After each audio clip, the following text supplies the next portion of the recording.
వచ్చే లోపల తొందరపడాలి.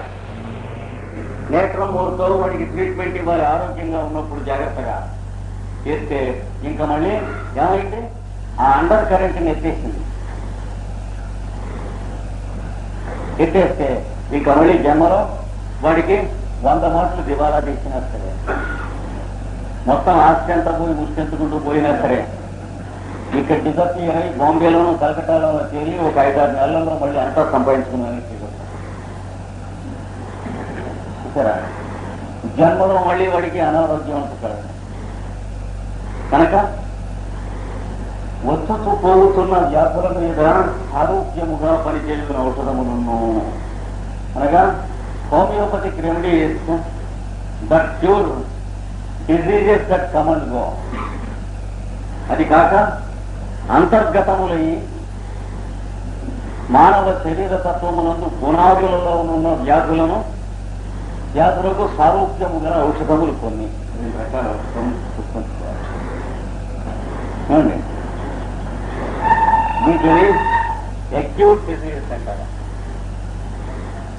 వీటిని క్రానిక్ డిసీజెస్ బయటికి రావు, అందుకని ఏమంటారు మయాజ్మా అంటారు. మయాజ్మా అంటే క్రౌడ్, జీవితం మొత్తాన్ని క్రౌడ్ చేసి ఉంచుతాయి. కొందరికి పుట్టుక చేతనే ఉంటాయి. ఎందుకుంటాయంటే తల్లిదండ్రులకు ఉంటాయి కనుక వాళ్ళ దగ్గర నుంచి వస్తాయి. శరీరం తండ్రి యొక్క శుక్రకణం చేత, తల్లి యొక్క శోణితం చేత తయారైనటువంటిదే కదా. That is sick. How is it possible that we are not sick by that? చూసారా, అందుచేత అయితే తల్లిదండ్రులకు ఎక్కడి నుంచి వచ్చింది? అయితే ఎక్కడో ఒకరు ఎక్కువ, మనకో మన తల్లిదండ్రులకో వాళ్ళ తల్లిదండ్రులకో ఎక్కడో ఒకడ ఎక్కువ. ఎలా ఎక్వైర్ చేశారు అనేటువంటిది మనం కొంత థియరీ చూసాం. మళ్ళీ ప్రిలిమినరీ క్లాస్లో అంతా చూద్దాం. పైకి చర్మం మీదకి వ్యాధి ఏదైనా అంటుకున్నప్పుడు గజ్జి మొదలైనటువంటిది, దాన్ని చర్మమునకు వైద్యం చేసి మనిషికి వైద్యం చేయకపోతే చర్మమునకు ఆరోగ్యం వచ్చి మనిషికి ఆరోగ్యం చెడిపోవును. అప్పటి నుండి ప్రారంభమవుతున్నదే ఈ ససెప్టబిలిటీ అని చెప్పబడినట్టు వ్యాధులలో ఒక వ్యాధి. దాని పేరు స్వర అంటారు. ఆ రోజు నుంచి వాడి ఆరోగ్యం వేరు, అంతకుముందు వాడి ఆరోగ్యం వేరు. అంతకుముందు ఏం తింటే అది హరించుకున్నాడు, జీర్ణశక్తి బాగా వచ్చింది, సమస్తం వచ్చినాయి. కానీ ఈ తర్వాత అన్నహితవు పోయింది. క్రమంగా రొటీన్ కోసం ఆ టైంలో భోంచేయడం మొదలెట్టాడు. ఆటోమేటిక్గా బిహేవియరిస్టిక్గా ఆ టైంలో భోంచేస్తాం. ఆకలి అవుతుందా అంటే ఆకలి అవడంతో సమస్య లేదు, ఇద్దరి దగ్గర కూర్చొని కొట్టేస్తాం. చిన్నపిల్లలప్పుడు అలాగే తిన్నావా, తేడా తెలియాలి. ఈ తేడా వస్తుంది. అంతేకాక మైండ్కి అంతకుముందు సహజమైన మైండ్ ఉంటుంది, దీని తర్వాత కాంప్లెక్సెస్ వస్తాయి. ఎవరన్నా మనం పలకరిస్తూ ఉంటే మన మీద సర్కాస్టిక్గా మాట్లాడుతున్నారు అని అన్నమాట, లేదా మనం లుక్డౌన్ చేస్తున్నారు, మన గురించి కొంచెం కించపరిచి మాట్లాడుతున్నారు. అంటే a spirit of aristocracy clouds the mind.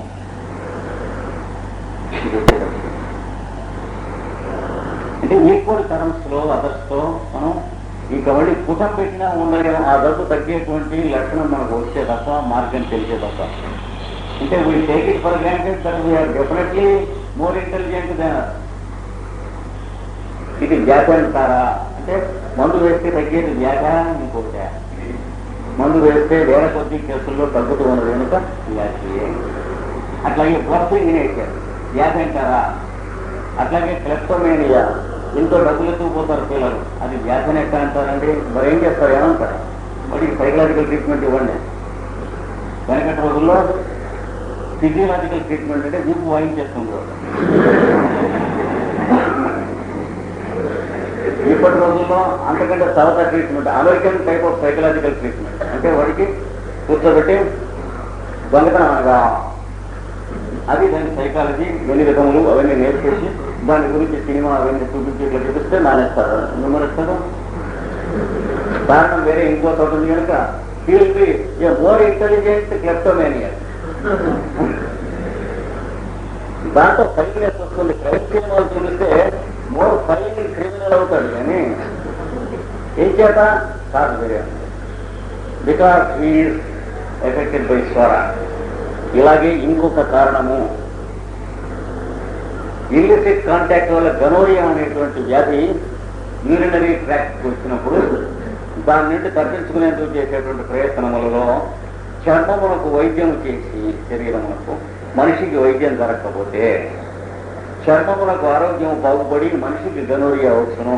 అప్పుడు దాన్ని గనోరియా అన్నారు. ఇంకొక కేసు ఆఫ్ ససెప్టబిలిటీ, దాని పేరే సైకోసిస్. దీంట్లో కూడా మైండ్ ముందు కండిషన్ అయిపోతుంది. దేంతో కండిషన్ అవుతుంది? Suspicion and jealousy. ఇక్కడ కీనోట్. ఇందాక అరిస్టోక్రసీ, స్వర ఎఫెక్ట్ అయినటువంటి మైండ్కి అరిస్టోక్రసీ ఉంటుంది. సైకోసిస్ ఎఫెక్ట్ అయిన మైండ్కి సస్పిషన్ అండ్ జెలసీ ఉంటుంది. ఆఫీస్లో మామగారి ఇంటికి వెళ్ళి వచ్చి పాపం వాడు హెర్లిన్ గుడ్డలు కట్టుకున్నాడు. ఆయన అల్లుడు కొత్తగా ఆ పక్కన ఆఫీస్లో పనిచేస్తున్నాడు. మేము కట్టుకోగలమా ఇంకా కొంపలు తీసుకొని ఇలాంటి వాళ్ళు. దట్ ఈస్ సైకోసిస్. వాడి చొక్కా వాడు చదువుకున్నాడు పాపం. దట్ ఈస్ కాల్డ్ సైకోసిస్. వాడు అన్ని పనులు గుమాస్తా చేసి తీసుకొచ్చి అక్కడ బలం మీద పెడితే he is too obedient. That means he is intriguing something against me అన్నాడు ఆయన. దట్ ఈస్ సైకోసిస్. చేయవలసిన పని క్షుణ్ణంగా ఎప్పటికప్పుడు చేస్తున్నట్టు, అంటే వీడేదో కొంప తీస్తారు. సైకోసిస్ అది. పుస్తకం మీద పేరు రాసుకోడు, పెట్టే మీద పేరు రాసుకోలేవు. ఆయన రైల్లో ప్రయాణం చేస్తుంటే ఎందుకు పేరు ఎక్కడే లేదంటే ఎందుకు మన పేరు ఒకటి ఎందుకు తెలియాలి రైల్లో అంటే దట్ ఈస్ సైకోసిస్. లక్షల రకాలుగా ఉంటుంది. ఆఫీస్కి వెళ్ళిన తర్వాత మనం ఆఫీస్ నుంచి ఇంటికి వెళ్ళే లోపల వైపు ఏం మిస్బిహేవ్ చేస్తుందో దట్ ఈస్ సైకోసిస్. భర్త గారు పొద్దున 10ంటికి ఆఫీస్కి వెళ్తారు, రాత్రి 10-10:30 తర్వాత క్లబ్ నుంచి ఇంటికి వస్తారు. ఈ లోపల వారు ఎక్కడ ఏ నానా తిరుగులు తిరుగుతున్నారో అని వైపు. దట్ ఈస్ సైకోసిస్. ఇక్కడ మగ సైకోసిస్ ఉంటుంది,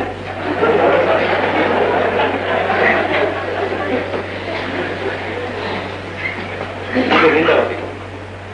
అలాగే మూడవది, ఇల్లిసిట్ కాంటాక్ట్స్ వల్ల, సెక్సువల్ ఇమొరాలిటీ వల్ల సిఫిలిస్ అనేటువంటి వ్యాధి అటాక్ కాగా దాన్ని నయం చేసుకుంటాం చేతకాక ఫిజికల్గా స్కిన్ మీద సిఫిలిస్ని నయం చేసుకుంటే మనిషికి సిఫిలిస్ వస్తుంది మెంటల్గా. అది మూడవది. దాని పేరు సిఫిలిస్. ఈ మూడును ససెప్టబిలిటీ డిజీజెస్, దీర్ఘ వ్యాసుల విపాకములు. ఈ మూడింట్లో ఏదో ఒకటి ఉంటే బ్యాక్గ్రౌండ్లో ఇది ఆచంద్రతారాత్మ వస్తువు అంటే పుత్రపోత్ర వీడికి వచ్చిందంటే వీడి పిల్లలకి వచ్చేస్తుంది. బైబర్త్ వాళ్ళకి ఉంటుంది. They need not be criminals. అంటే కొడుకు గనోరియా కాంటాక్ట్ చేసుకోవట్లేదు, సిఫిలిస్ కాంటాక్ట్ చేసుకోవట్లేదు, కంటిన్యూస్గా తరతరాలు వస్తుంది. అంటే ఎన్ని తరాలైనా వస్తుందా? ఎన్ని తరాలు కాదు, 6 generations కనుక క్యూర్ కాకపోతే 7th generation will be sterility. సంతతి లేకుండా అక్కడికి ఆగిపోతుంది. లేకపోతే మానవ జాతి కుళ్ళి పుచ్చిపోతుంది. నేచర్ అడాప్ట్ చేసిన మెథడ్స్లో అది. లేకపోతే అసలు మనం ఉండటానికి పాసిబిలిటీ లేదు కదా. మ్యారిటల్ రిలేషన్షిప్స్లో అలాగా అల్లుకుపోయి చివరికి నశించిపోవాలి. అందుకని నేచర్ ఏం చేస్తుందంటే 6 generations వరకు మనం క్యూర్ చేసుకునేందుకు పాసిబిలిటీ ఉంది. 7th generation will be sterility. ఇప్పుడు బ్రదర్స్ సిస్టర్స్ ఎంతమంది ఉన్నారో అందరూ కూడా చిల్డ్రన్ లేకుండా కానీ, అబార్షన్స్తో కానీ, అర్లీ అబార్షన్స్తో కానీ, లేదా స్టిల్ బోర్న్ చిల్డ్రన్తో కానీ, మొత్తానికి కథ మాత్రం అది. ఇది ఒక బ్యాక్గ్రౌండ్. దీంట్లో వైద్యం చేసేటప్పుడు హోమియోపతిలో కేవలం వీటి వైద్యం కోసమే హోమియోపతి ప్రపంచానికి కనిపెట్టి ఇచ్చారు. కానీ ఇవన్నీ ఎవడైనా చేయొచ్చు. ఎలోపతి చేసినా, ఆయుర్వేదం చేసినా, చారు తాగినా, లేకపోతే జీలకర్ర తిన్నా చాలు వీటికి. ఏది జలుబులు, జ్వరాలు, దగ్గులు మొదలైనటువంటి వాటికి. కానీ ఇది ఎక్కడా ప్రపంచంలో నివారణకు అనేటువంటిది మార్గం లేదు. ఇది ఉన్నదని అంగీకరించడానికి కావాల్సిన సైంటిఫిక్ స్టేచరే మోడర్న్ మెడిసిన్కి ఇంకా రాలేదు. ఈ 3 వ్యాధులను ఇంకా ఇప్పుడిప్పుడే వస్తూ ఉన్నది. దాన్ని నివారణ చేయడానికి మార్గం ఇచ్చారు కనుకనే హోమియోపతి యొక్క స్పెషాలిటీ. ఇందులో ఈ 3 మన బైబర్త్ ఏదైనా వచ్చిందా, మన తాతల దగ్గర నుంచి, ఇటు తండ్రి వైపు తాతల దగ్గర నుంచి కానీ తల్లి వైపు తాతల దగ్గర నుంచి కానీ, దాంట్లో ఏ బాధలలో మనం ఉన్నాం, ఎందుచేత మాటిమాటికి వాన వచ్చేటప్పటికి మబ్బు వచ్చేటప్పటికి జ్వరం వస్తుంది. మబ్బు వేస్తే ఆరోగ్యంగా ఉంటే ఎలా ఉండాలి, ఎండాకాలం అయ్యాక ప్రాణానికి హాయిగా ఉండాలి. అలాంటిది మబ్బు ఎక్కడ వేసిందో కనిపించకుండానే ఎలా అయితే మబ్బు వేసేటప్పటికి నెమలికి ఎలా పీచం కదులుతుందే అలా ఆస్తమా నెమలిలాగుంటాడండి వాడు. మబ్బు ఎక్కడో మబ్బేస్తుందంటే ఇక్కడ ఇంట్లో మయూర నృత్యం చేస్తుంది. చూసారా ఇంత గందరగోళం ఉంటుంది. ఈ వ్యాధులకు నివారణ చేయడానికి ఫిజికల్ ప్లేన్లో కొట్టేటువంటి మందులు లాభం లేదు కనుకని ఆస్తమాకి మందు లేదు. ఉన్నదా? అలోపతిలో మనకి ఆస్తమాకి మందు లేదు, మరి ఇన్సామనియాకి మందు లేదు, డయాబెటీస్కి మందు లేదు, కార్బంకిల్కి మందు లేదు, పారాలిసిస్ మందు అంటూ లేదు, టానిక్స్ ఉన్నాయి. జలోదరమునకు మందు లేదు. క్యాన్సర్ పెద్ద question mark, universal question mark. కాకపోతే క్యాన్సర్ పేర కొంతమంది అపరకర్మ పురోహితుల్లాగా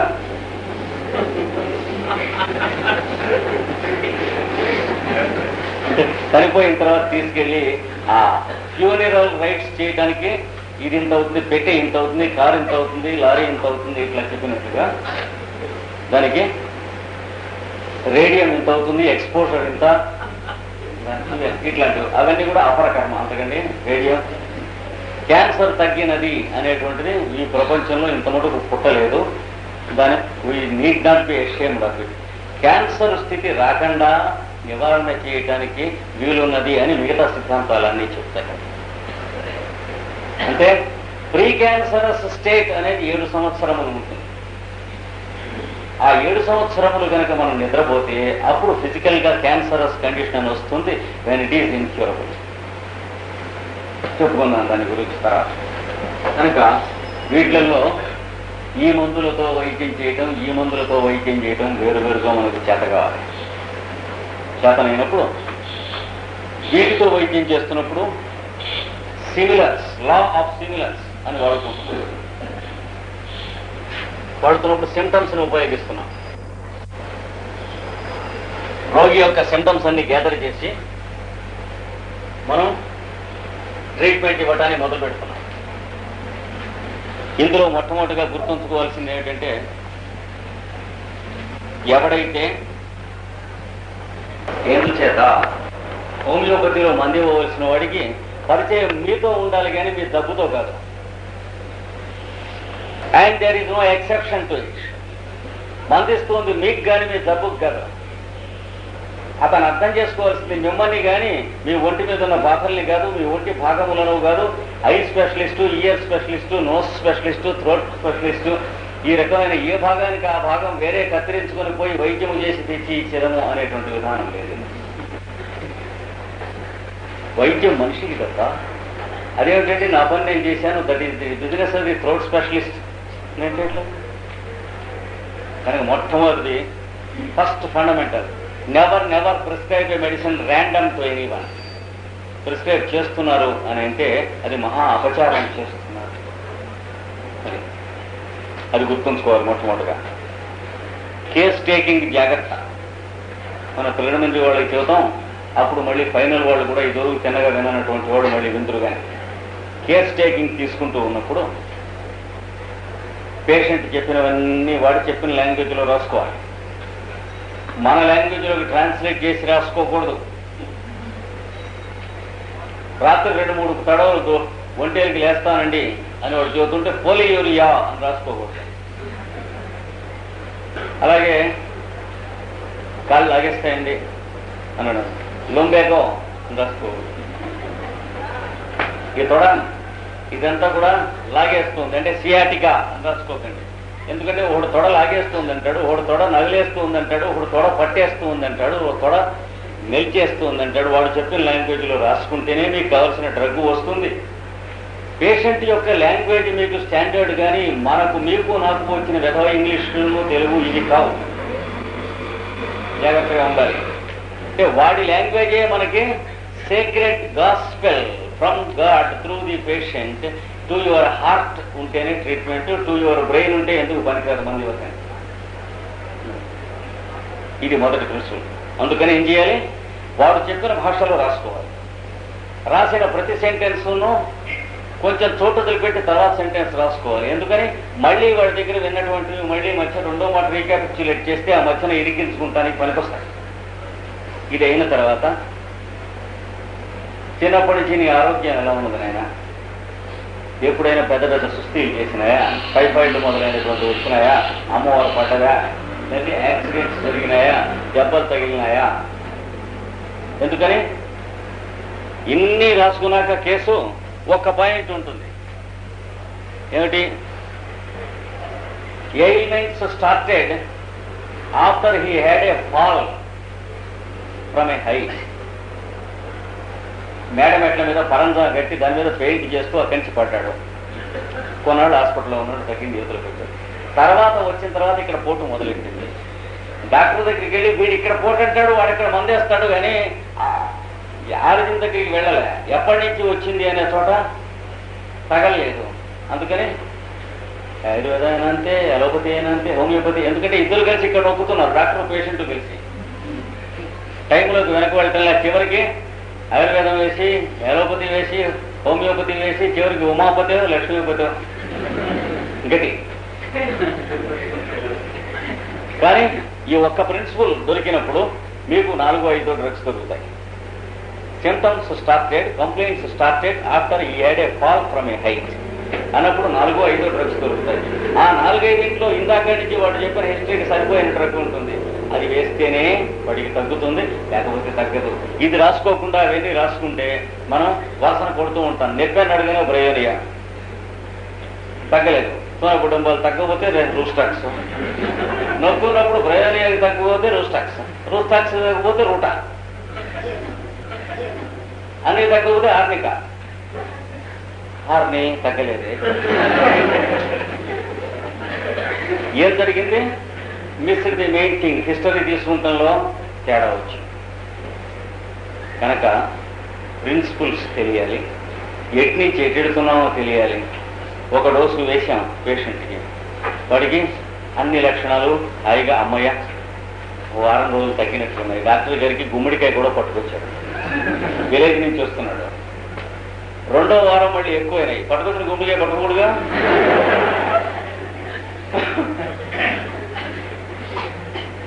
అప్పుడు వీడేం చేస్తాడు ఈ డాక్టరు, ఆ కిందటి వారం వేసాడే డ్రగ్ అది మళ్ళీ రిపీట్ చేస్తాడు.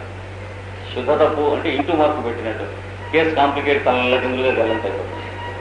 అందుకని రైల్వే గైడ్ ఎలా అవసరమో, రోడ్ మ్యాప్స్ ఎలా అవసరమో, ఎటు నుంచి ఎటు వెళుతున్నామో, అలాగే హోమియోపతి మందులు వాడుతూ ఉన్నప్పుడు పెద్దలు ఇచ్చినటువంటి కొన్ని గైడెన్సెస్ ఉన్నాయి, గైడ్ లైన్స్. నువ్వు ట్రీట్మెంట్ మొదలెట్టిన తర్వాత కేసులు ఎటు నుంచి ఎటు మోసుకొని పోతున్నావు అనేది తెలియడానికి ఇవినైనా ప్రిన్సిపల్స్ అని కొన్ని చెప్పాడు. వాటికి గైడ్ లైన్స్ అవసరం, వాటిల్లోకి మనం వెళతాం అన్నమాట. ఇప్పుడు వెళ్ళేది ఇందాక మనం చెప్పిన హయస్యామస్ కేసులో ఏం చెప్పాము? హయస్యామస్ వేస్తే తగ్గింది, తగ్గి మళ్ళా వచ్చింది. ఈ మాట వచ్చినప్పుడు హయస్యామస్ వేస్తే ఇందాక తగ్గినంత తగ్గలేదు, కొంచెం మిగిలిపోయింది. మళ్ళా వేసాం, హయ్యర్ పొటెన్సీ వేసాం, తగ్గలేదు, మళ్ళా మిగిలిపోయింది, కొద్దిగా మిగిలిపోయింది, కొంచెం చికాకుగా. మళ్ళా కిందటి తడవ 6 నెలల తర్వాత వస్తే ఈ మాట 3 నెలల తర్వాతే వచ్చింది. మళ్ళీ వేసాం, వేస్తే సగమే తగ్గింది, ఈ మాట 4 రోజుల తర్వాత వచ్చింది. తర్వాత మనం మందుకిని వాడికి రావడానికి సంబంధం లేకుండా పౌర్ణమికి అమావాస్యకి 15 రోజులకు అమౌంట్ వస్తుంది, మళ్ళీ తగ్గుతుంది. ఎందుకు వస్తుందో తెలియదు, ఎందుకు తగ్గుతుందో తెలియదు. వాడికి ఎట్టకు తెలియదు, మనకి అంతకంటే తెలియదు. ఏం జరిగింది? అంటే అండర్ కరెంట్ గా వాడి శరీరంలో సోరా అనేటువంటి వ్యాధి తన ఆగర్భముగా తండ్రి దగ్గర నుంచో తల్లి దగ్గర నుంచో ఉండగా వాడికి బిజినెస్ లో దివాలా తీసినటువంటి ఇమీడియట్ కాజ్ వల్ల ఇన్సేనిటీ వచ్చింది. వచ్చినందువల్ల ఇన్సేనిటీకి మీరు హయస్యామస్ చూస్తే సరిగ్గా వాడికి ఉన్న సింటమ్స్ కి హయస్యామస్ సింటమ్స్ కి సిమిలారిటీ సరిపోయింది. అది వేసినందువల్ల హయస్యామస్ దాని పని అది చేసింది. దాని పని అది కాకుండా మిగిలిన పని డ్రగ్గులు చేయవు. అది అండర్ కరెంట్ గా ఉన్న డిజీజ్ని కొట్టడానికి కావాల్సిన మందు కాదు. అందుచేత 7 అత్తాకోడళ్ల పనిలాగా దాని పని చేసి చెడిపోయింది. తర్వాత మనం నిద్రపోతే రికరెన్స్ వచ్చింది. ఎప్పుడైతే సోరా పేషెంట్కి మెంటల్ డిజీజ్ ఒక మాట వచ్చి తగ్గి మళ్ళీ రెండవ మాట రికరెన్స్ వచ్చిందో తగ్గడానికి ఒకటే మార్గం, ఇంకొక జన్మలోనే. అంటే ఈ శరీరం వదిలేసి పెట్టాక ఇంకోటి ఈ శరీరంలో మాత్రం కంప్లీట్ క్యూర్ లేదు. రెండవ మాట రికరెన్స్ వచ్చిందంటే మెంటల్ డిజీజ్ జాగ్రత్త. ఏమంది అంతే. హోమియోపతిలో గుర్తుంచుకోవాల్సింది ఏంటంటే ఫస్ట్ స్ట్రోక్ లో తగ్గించిన తర్వాత దాన్ని రికరెన్స్ రాకుండా మీరు కొట్టగలిగితేనే లైఫ్ లో పర్మనెంట్ గా మెంటల్ డిజీజ్ క్యూర్ అవుతుంది. కానీ రెండవ పర్యాయం రికర్ అయి వచ్చిందంటే మనం కాదు, మన పుట్టించినటువంటి ఆ చతుర్ముఖుడు కూడా ఏమీ లాభం లేదు. అయితే ఏం చేసి ఉండవలసింది? హయస్యామస్తో క్యూర్ అయిన తర్వాత అప్పుడు పేషెంట్ని మళ్ళీ తీసుకుని చిన్నప్పటి నుంచి వాడుకున్నటువంటి లక్షణాలన్నీ చూసి వాడికి ఉన్నటువంటి వేదనా సముదాయం అంతా కనిపెట్టి సింటమ్స్ యొక్క గ్రూపింగ్ చేసుకుని ఆ సింటమ్స్ని బట్టి సెలెక్ట్ చేసుకుని డ్రగ్ తీసుకుంటే మనకి శుభ్రమైన పెద్ద డ్రగ్స్ లో ఒక డ్రగ్ వస్తుంది. నేట్రమూరో, నేట్రమ్ సల్ఫరో, అనకార్డియమో ఇట్లాంటి కాలంకి ఇటుపక్క ఉన్నటువంటి డ్రగ్స్ వస్తాయి. ఆ వచ్చిన దాన్ని జాగ్రత్తగా స్టడీ చేసి దానికి వేయాలి. ఇవన్నీ తగ్గిపోయి స్వస్థత చేకూరినట్లు కనిపిస్తున్నాడు చూడండి. అప్పుడు కూడా వాళ్ళు కొన్ని పిక్యులారిటీస్ ఉంటాయి.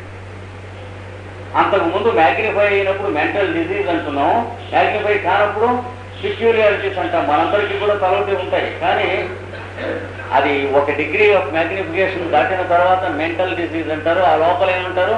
పర్సనల్ ఇడియాసింక్రసీస్ అంటారు. వాడి తరహాలు అంటారు. అది వాడి తరహా అంటే కోపం నేను చెప్తాను.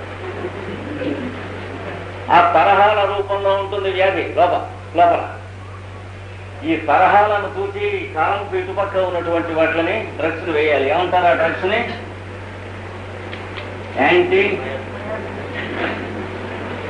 యాంటీమయోపిక్ డ్రగ్స్ అనగా విపాకములను ప్రతిఘటనము చేయనట్టి మహౌషధములు. అటు పక్కనవి సామాన్య ఔషధములు, సారూప్య ఔషధములు. కనుక మైండ్లో డ్రగ్స్ అన్నిటినీ 2 గ్రూప్స్ గా తెలుసుకోవాలి.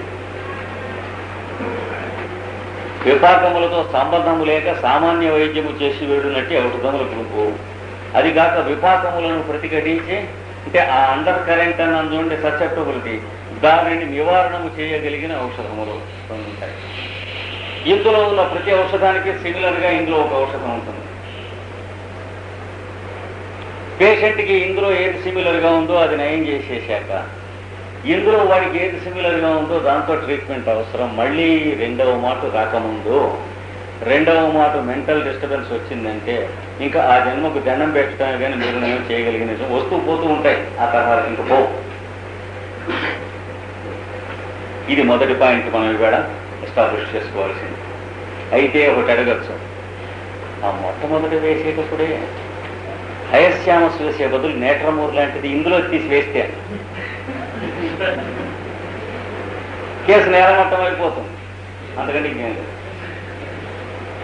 రెండవ పెద్ద ప్రిన్సిపల్ ఏంటంటే ఏ వ్యాధి కానీ అక్యూట్ డిసీజ్ స్టేట్లో సింటమ్స్లో ఉండగా అంటే పిచ్చి కానీ ఉన్మత్త స్థితి కానీ ఏదైనా సరే అది అక్యూట్ కండిషన్లో ఉండగా క్రానిక్ డ్రగ్ వేసినటువంటి వాడు తీరని అపచారము పర్మనెంట్ గా లైఫ్ లాంగ్ గా వాడికి చేసినటువంటి వాడు. రెండోది ఈ ప్రిన్సిపల్ గుర్తుంచుకోవాలి. Exception being only sulphur. ఒక సల్ఫర్ అనేటువంటి ఔషధం తప్ప మిగిలిన ఏ ఔషధాలైనా సరే ఈ కాలంకి యువతలో ఉన్నటువంటి ఔషధాలని వాడు అక్యూట్ కండిషన్లో ఉండగా వేసాడంటే వాడికి అప్పుడు క్యూర్ కాదు, ఇంకోటి వస్తుంది, మూడోది వస్తుంది, ఇది క్యూర్ కాదు, అది క్యూర్ కాదు, అది లేదు, ఇది లేదు, గలంత ఇవి అంటే హయస్యామస్ సింటమ్స్ ఉన్నటువంటి వాడికి నేట్రమూరులో కూడా హయస్యామస్ సింటమ్స్ ఉన్నది కదా, నేట్రమూరు వేద్దాం అంటే ఎన్నడూ వేయకూడదు. హయస్యామస్ పిచ్చెక్కివాడు ఉన్మత్త స్థితిలో పాటలు పాడుతూ ఉంటాడు, ఒక్కొక్కడు అరుస్తూ ఉంటాడు, ఒక్కొక్కడు బట్ట విప్పేసుకుని రోడ్డు మీద తిరుగుతూ ఉంటాడు. అలాంటప్పుడు నేట్రమూరు వేస్తే పేషెంట్ తగ్గకపోగా మన చేతికి దక్కడు, వాడు ఏమైపోతాడో ఎవరికి తెలియదు. కనుక రెండవ ప్రిన్సిపల్ మన అడ్వాన్స్డ్ మెడిసిన్లో గుర్తుంచుకోవాల్సిన పాయింట్ ఏమిటి? when the patient is in an acute condition, never use a chronic anti-miasmic drug. When the patient is in an acute condition, never use an anti-miasmic drug, a chronic anti-miasmic drug.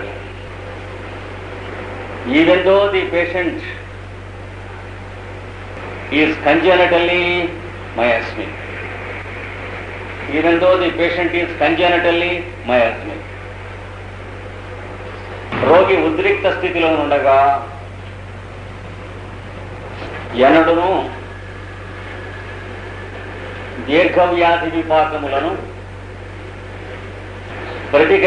ప్రతిఘటించునట్టి దీర్ఘవ్యాధి విపాకములను ప్రతిఘటించునట్టి ఔషధములను వాడరాదు. Bring the condition to normal by using an ordinary remedy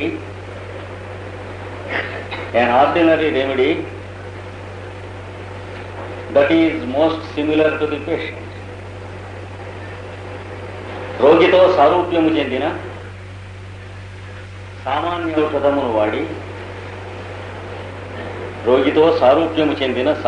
ఔషధమును వాడి మొట్టమొదట ఉద్రిక్త పరిస్థితి నుండి సామ్యమును చేకూర్చవలెను. Then be alert, not to forget applying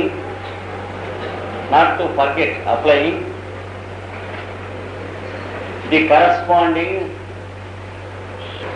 anti-miasmic remedy to the patient.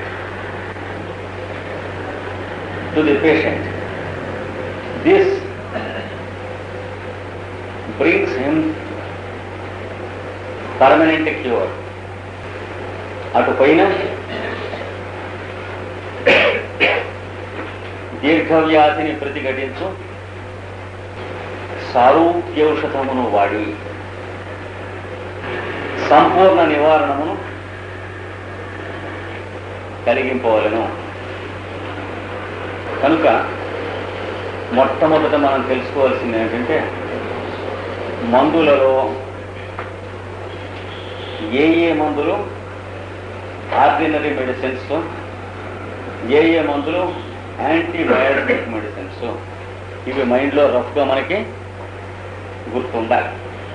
ఎన్ని చెప్పినా ఈ కాలం వేరుగా బుర్రలో ఉండి ఇది పనిచేస్తున్నప్పుడు ఇది వేయాలి, అయిన తర్వాత అది వేయాలి. అది అక్కర్లేకపోతే దీంతో క్యూర్ అయిపోయిన తర్వాత ఊరుకోవాలి. ఇది మొట్టమొదటి తెలుసుకోవాలి.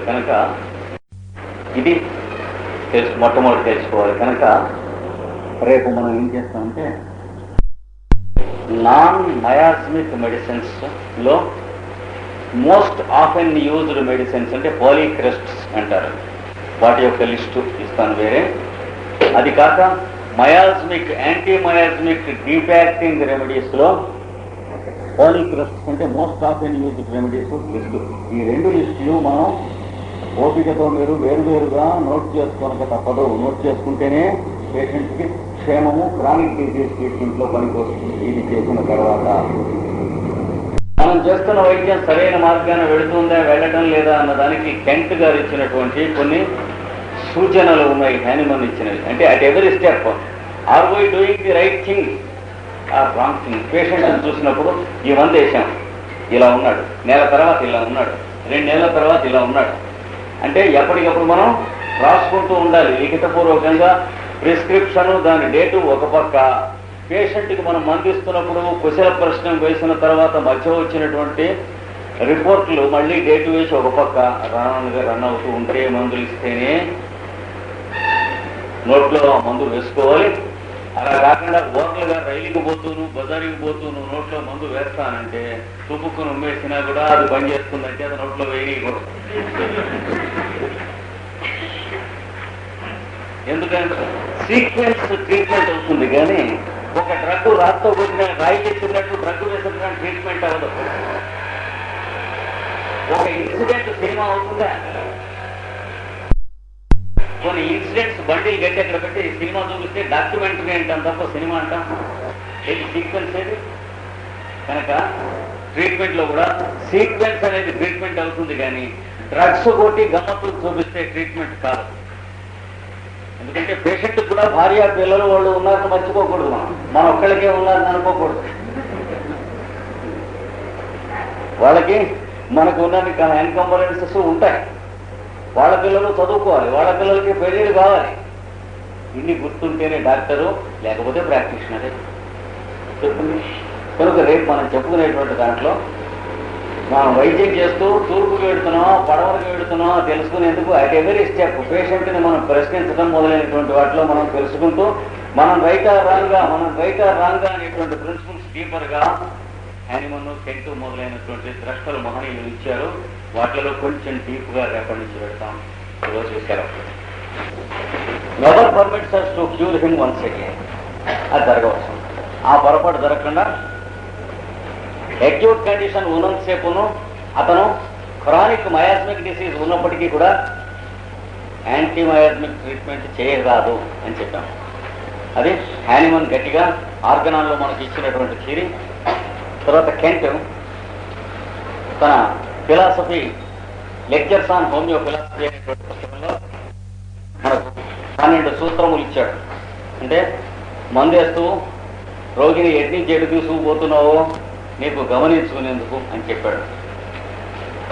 బలానా తప్పుగా ఉందిగా అంటే సింటమ్స్ చూసి బలానా మందు వేసేముట, అదే హోమియోపతి వైద్యం, ఆ మందుతో అదృష్టం ఉంటే తగ్గిందిట లేకపోతే తగ్గలేదుట, ఇలాంటి పనులు చేయరాదు అని చెప్పాడు.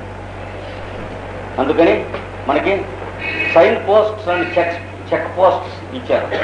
ఆ కెంట్ చెప్పినటువంటి 12 సిద్ధాంతములు తెలియనటువంటి వాళ్ళం వైద్యం చేయరాదు. చేసినా అది వైద్యం కాదు. ముందు బ్రాడర్ ప్రిన్సిపల్స్ ఆఫ్ హోమియోపతి మొదట తెలుసుకోవాలి. మొట్టమొదటి నిన్న చెప్పుకున్నాం. బ్రాడర్ ప్రిన్సిపల్స్ ఆఫ్ హోమియోపతి ఏమిటి? మినిమం డోస్ ఒకటి, తర్వాత రిపిటిషన్ అనేటువంటిది చేయకుండా ఉండటం ఒకటి, don't repeat the dose according to your own whims and fancies. రెండవది చేంజ్ ఆఫ్ డ్రగ్. సామాన్యంగా ఎంత క్రానిక్ డిజీజ్లో అయినా సరే మన ట్రీట్మెంట్ కరెక్ట్ అయింది కనుకైతే ఆ కేసు క్యూరబిలిటీ అనే స్టేజ్లో కనుక ఉన్నట్లయితే, ఈ రెండు తెలిసినట్లయితే 50% అది కేసెస్ ఒకే డ్రగ్తో క్యూర్ అయిపోతాయి. మిగతా వాటిలలో ఒక 20% అది కేసెస్ ఇంకొక డ్రగ్ కావాల్సి ఉంటుంది కొన్నాళ్ళు అయిన తర్వాత. ఇంకా కొన్ని కేసెస్లో 3-4 వరకు, అంటే 3-4 సంవత్సరముల కోర్స్ ఆఫ్ ట్రీట్మెంట్లో 3-4 డ్రగ్స్ కావాల్సి ఉంటాయి. అంతకంటే ఎక్కువ డ్రగ్స్ మనం వాడవలసి వచ్చిన అవసరం వచ్చిందంటే మన ట్రీట్మెంట్ అయినా ఏడిచినట్టుంది అని అర్థం, లేకపోతే ఆ కేసు అయినా చాలా కాంప్లికేటెడ్ అండ్ ఇన్క్యూరబుల్ అని అర్థం. ఈ రెండింటిలో ఏదో ఒకటి తెలుసుకోవాలి. కేసు కనుక ఇన్క్యూరబుల్ అండ్ కాంప్లికేటెడ్ కనుక అయితే మాటిమాటికి మనం డ్రగ్స్ మారుతూ పేషెంట్ని హింస పెట్టడం అనేది చాలా అన్యాయం. జాగ్రత్తగా ట్రీట్ చేయాలి. ఈ బేసిక్ ప్రిన్సిపల్స్ మైండ్లో మనం పెట్టుకుని ప్రొసీడ్ అవుతాం. ఇప్పుడు క్యూర్ తినగా జరుగుతున్నదే లేదా అనటానికి ఇదురుకు మనం ఎదుర్కొన్న ప్రిన్సిపల్స్ చెప్పారు. అవి కూడా బై వే ఆఫ్ రివిజన్ ఒక మాట చెప్తాను. మందు వేసిన తర్వాత బెటర్, వర్స్, నో చేంజ్, ఈ 3 తప్ప 4వది ఉండడానికి అవకాశం లేదు కదా. అయితే ఆడపిల్ల లేకపోతే మగపిల్లడు అన్నట్లు ట్రీట్మెంట్లో 3 ఆల్టర్నేటివ్. ఉంటే బెటర్మెంట్ ఉండాలి, లేకపోతే వర్క్, లేకపోతే ఉన్నదన్నట్టు మూడు. ఇది ఇట్లా ఉంచేసి ఈ రెండింట్లో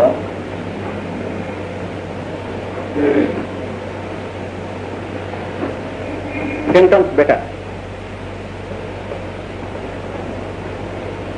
నిన్న జ్వరానికి ట్రీట్మెంట్కి వచ్చాడు, 103 ఉంది, మందేసాం, ఇవాళ 101 ఉంది, ఇంకా symptom better. Next patient also better. Symptoms వేరు, పేషెంట్ వేరు, సింటమ్స్ వేరు. అంటే నిన్న మత్తుగా ఉన్నాడు, ఇవాళ మత్తు తగ్గింది. నిన్న ఆహారం స్వీకరించలేదు, ఇవాళ పాలు కావాలని అడిగాడు, 2-3 సార్లు తాగాడు. నిన్న మోసం అవ్వలేదు, ఇవాళ వడకోవడం. Patient is better, symptom is better, patient is better. Treatment సరైన పద్ధతిలో నడుస్తుందని తెలుసుకోవాలన్నాడు.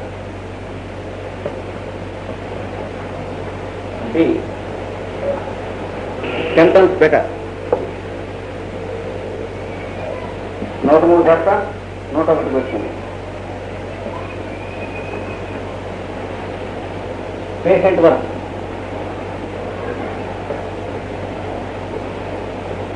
నిన్న కొంచెం మగటగా ఉన్నాడు, ఇవాళ పిలిస్తే కానీ లేవట్లే, పలకలేదు, మొత్తం ఎక్కువైంది. నిన్న 2-3 తడవలు ఆహారం తీసుకున్నాడు, ఇవాళ తీసుకోమన్నా తీసుకుంటాం లేదు, డోకొస్తూ ఉంది, వికార పెడుతూ ఉంది. నిన్న వాడంతటి వాడే 2-3 తడవలు ఒంటేలు తిరిగాడు, ఇవాళ కొద్దిగా ఒంటేలు మనం తీసుకెళ్లి రేపు పోలిస్తే పోల్చాడు. ఇకరా నిన్న మంచం మీద వాడే లేచి కూర్చున్నాడు, ఇవాళ మనం చేత్తో లేవదీయాలి. So symptoms are better, patient is worse. అంటే ఇప్పుడు మన ట్రీట్మెంట్ ఏడిచినట్టుందని అర్థం. ఇది గుర్తుంచుకోవాలి. అంటే దేనికి మంది ఇచ్చాం? జ్వరానికి మంది ఇచ్చాం, కానీ పేషెంట్కి సెలెక్ట్ చేయలేదు డ్రగ్. Drug selection wrong. అంటే మనకి కొన్ని ముద్దంకెలు ఉన్నాయి హోమియోపతిలో కూడా. జ్వరానికి ఎపనైతో, తలనొప్పికి బ్రయోనియా, కడుపు నొప్పులకు బెండోనా. మనం దేనికి సెలెక్ట్ చేస్తున్నాం? జ్వరానికి మంది ఇస్తున్నాం కానీ మనిషికి ఇవ్వటం లేదు, కడుపు నొప్పికి ఇస్తున్నాం కానీ మనిషికి ఇవ్వటం లేదు, తలనొప్పికి ఇస్తున్నాం కానీ అప్పుడు ఇలా తగలడుతుంది. That means you have to immediately change the treatment or the doctor. అంటే మనం పెడుతున్న మెథడ్ తక్కువ నేర్తాం, పేషెంట్ని గోతులోకి దింపేస్తున్నాం. Now we go to see patient and symptoms. Patient is better. నిన్న మంచంలోంచి లేవలేకుండా ఉన్నాడు, నీరసంగా ఉంది, గొంతు వినిపిస్తున్నారు. ఇవాళ లేచి కూర్చున్నాడు, ఒంటేలు కూడా లేచి వాడే వెళ్ళాడు. ఆ కిటికీ దగ్గర కుర్చీ వేసి కూర్చున్నాడు, తలగాలి హాయిగా. టెంపరేచర్ 101 ఉంది, ఇవాళ 102 ఉంది. Symptoms are worse. మనం చేసిన ట్రీట్మెంట్ రైతు, మీరు ఇచ్చినటువంటి మందు రైతు, కానీ కేసు కాంప్లికేటెడ్. అంచేత కొంచెం సేపు, కొన్ని గంటల పాటో ఓ రోజు పాటో టెంపరేచరు ఎక్కువ. ఎంచేత more number of calories of feed is required to rectify the constitution. Your drug has supplied those calories. అండి మీరు అంటే జ్వరం ఎక్కువైనప్పుడల్లా మందు వల్ల అని అనుకోవద్దు. పేషెంట్ బెటర్గా ఉంటే జ్వరం ఎక్కువైనప్పుడల్లా మందు వల్ల. అది తెలియక నిన్న మందు ఇచ్చారు, నిన్న 101 ఉంది, వేళ పేషెంట్కి 103 ఉంది అని అంటే అదేంటండి 103 వచ్చింది అని భార్య అంటుంది. అంటే ఇంట్లో ఇంకోళ్ళు ఏమంటారు? లేదు హోమియోపతి ఏంటి, ముందు ఎక్కువ తర్వాత తగ్గుతుంది. Very danger. అలా ఉండదు. పేషెంట్ బెటర్ అనేది మీరు ఉండి తీరాలి. సింటమ్స్ బెటర్ అయితే సింపుల్ కేసు అని అర్థం. పేషెంట్ బెటర్ అయి సింటమ్స్ వర్స్ అయితే కొంచెం కాంప్లికేటెడ్ కేసు మీ దగ్గరికి వచ్చింది అని అర్థం. It requires more number of calories of heat or something else. నిన్న మీరు మంది ఇచ్చేది తలనొప్పి లేదు, కానీ పేషెంట్ మంచం మీద ఉన్నాడు, లేవలేదు. ఈవేళ తలనొప్పి వచ్చింది, కానీ పేషెంట్ లేచి తిరుగుతున్నాడు. అంటే కేసు రెక్టిఫై అయ్యే లోపల, ట్రీట్మెంట్ జరిగే లోపల, వాటి లోపల హెడ్లో ఉన్నటువంటి ఏదో ఒక రెక్టిఫికేషన్ జరగవలసి ఉంది, అది జరుగుతూ ఉండగా హెడేక్ మేనిఫెస్ట్ అయింది. This is what is called the defects coming out. అంటే సింటమ్స్ ఆర్ బీయింగ్ ఎక్స్టర్నలైజ్డ్ అంటారు. లోపల కప్పెట్టబడి ఉన్నవి, దాగి ఉన్నవి. అంటే ఎన్ని మాటలు, ఎన్ని రకాలైన యాస్ప్రోలు మొదలైన వాటితో ఈ symptoms are buried deep under the ground. మన లోపల అట్టి పెట్టాం, తలనొప్పి బయటకు వచ్చింది, కంగారు పడకండి. పేషెంట్ బెటర్గా ఉంటే ఆ తలనొప్పికి మంది వేయకండి. వేయకపోతే పేషెంట్ ఇంకో మందు చేసుకుంటాడు. పేషెంట్ మీ దగ్గరికి వచ్చి పేషెంట్ తలనొప్పిగా ఉంటుంది మంది అంటే తలనొప్పి మంది అయితే హోమియోపతిలో లేదు అంటే వాడు ఎలోపతిలో కొనుక్కుని వేసుకుంటాడు. మొత్తం వెనక్కి తిరుగుతుంది. అంచేత మీరేం చేయాలంటే దానికి కూడా మెథడ్స్ తెలిసి ఉండాలి. పేషెంట్ ఇంకో మందు వేసుకోకుండా ఉండడానికి వాడికి ఇచ్చేటువంటి వేరే మందులు ఉన్నాయి. అంటే మందులు కాకుండా టానిక్స్ లాంటివి ఉన్నాయి. Alpha, mother tincture, lecithin 3x కానీ 6 కానీ ఇవి మందులు కావు. ఇంచేత ఇవి ఎన్ని డోసులు ఆరోగ్యవంతుల శరీరంలో వేసినా సింటమ్స్ పుట్టవు, మెటీరియా మెడికా రాదు, హెల్త్ డిస్టర్బ్ అవ్వదు. అంచేత ఇవి ఏ డబ్బుని క్యూర్ చేయగలిగినటువంటివి కావు. They are pure tonics and they are never medicine and they never disturb any medicine. మిగతావి మాత్రం అక్కర్లేనప్పుడు వేస్తే డొక్కజించి డోలు కట్టేస్తాయి, అవి మెడిసిన్స్ అంటే. అందుకని వీడికి తలనొప్పికి మంది ఇవ్వకపోతే ఎడుస్తాడు, లేకపోతే ఇంకో మంది వేసుకుంటాడు. కనుక మీరు ఏం చేయాలి, 3, 4 ఆల్ఫా మోతాదులు ఇచ్చి గంట కొట్టి వేయని చెప్పాలి. వాడు 4 డోసుల్లో తగ్గిపోయిందంటాడు. అంటే ఎట్లాగో 4 అవర్స్ ఇది లేకుండా 4 రోజులకి ఎంత ఇచ్చానే అదే మందు ఇంకా మళ్ళీ 10 రోజుల వరకు మందు లేదు వెళ్ళిపోన్నారు అనుకోండి, వాడు ఈ వచ్చే సప్లిమెంట్ చేస్తాడు.